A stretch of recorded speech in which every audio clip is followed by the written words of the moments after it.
Okay, so basically, what goes on is that people in general, this is a common thing with human beings, okay, that human beings have, is that people in general have a desire to want everybody to stay the same. And the reason why we want people to stay the same is so that our world can make sense. Your friends are like this too. Like, if you improve yourself, your friends will be like, what's this fucking shit you're studying? I even did that. I remember my old buddy, he was studying Anthony Robbins, and I think Tony's fucking badass. But I remember in my early 20s, I saw someone studying, I'm like, you studying? You're like, Tony Robbins? A very important thing in life is trying the best you can to see reality, not through the illusion that you wish that it was, but for what it actually is. You're sort of, you know, as you're going out and you're taking a lot of action because you're getting a lot of feedback from the external world and you're seeing a lot of different things, there's gonna be a lot of things that you don't want to see. You don't want to see that. But you begin to see it, and what you realize is that the world is not that bad, okay? Actually, it's really fucking cool. The problem is you don't believe that you can change. You don't think that you could be a part of that. You want to try to see reality as accurately as possible, as best as you can. So over the decade that I did this, there was a lot of very difficult beliefs that I had about human beings, about attraction, about the nature of human relationships in general, about the nature of yourself and of the world that slowly began to unravel for me. And it caused like a lot of sleepless nights. You got to point the finger at yourself, but it's hard to do that. That's very, very hard to do, okay? So the same sort of thing was the case for me when I saw people who were successful in life. For example, people who made a lot of money.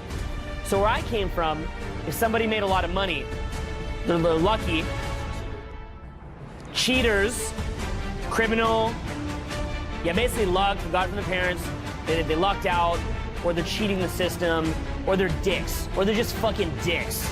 Now again, why is it easier to believe that? Because by choosing to believe that, you get to maintain that like confidence preservation mechanism. It's like you still get to be confident about your life choices because you can find a way through mental gymnastics to look down on that person, okay? Now, you know, since I've been running a business for over a decade, I've met many, many, many of the top entrepreneurs you would ever meet. You know, people whose products you guys are wearing right now or have in your house. And usually when I meet them, it's quite surprising to find out they're not like these big fucking dicks. And they didn't cheat the system, although maybe they were aggressive in business and somewhere or other, bent some rules. I don't know. I mean, probably got to bend some rules here or there. But the point being, they didn't cheat the system. They probably work really fucking hard.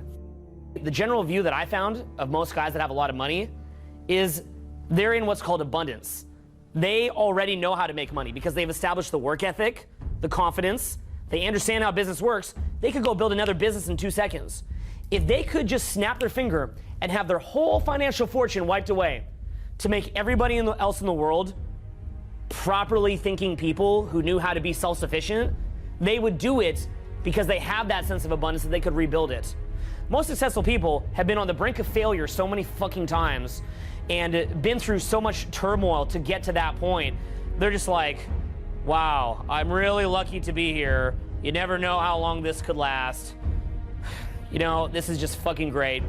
I'm fucking wow. You know, that's what most people are like. But again, most people, they don't want to see that because they don't want to question their own beliefs. Okay, so your mind is going to choose a vehicle of beliefs, and that comes from what I call brain and lane. So all beliefs are a vehicle, okay? So literally, it's like a caterpillar or a butterfly. The belief system that you have is simply a vehicle that gets you from point A to point B, and then eventually, if you're smart about it, you can change vehicles to get from point B to point C, and then you change vehicles to get from point C to point D. I believe that our mind actually auto-detects how intelligent we are and how much vagueness, ambiguity, complexity, case-by-case basis, gray area, paradox that we can cope with. If your brain detects that you have the mental strength to do things like seek first to understand, then to be understood, or that your brain has the mental strength to work really hard, or your brain has the mental strength to cope with setback, because most people, what happens when most people get a setback?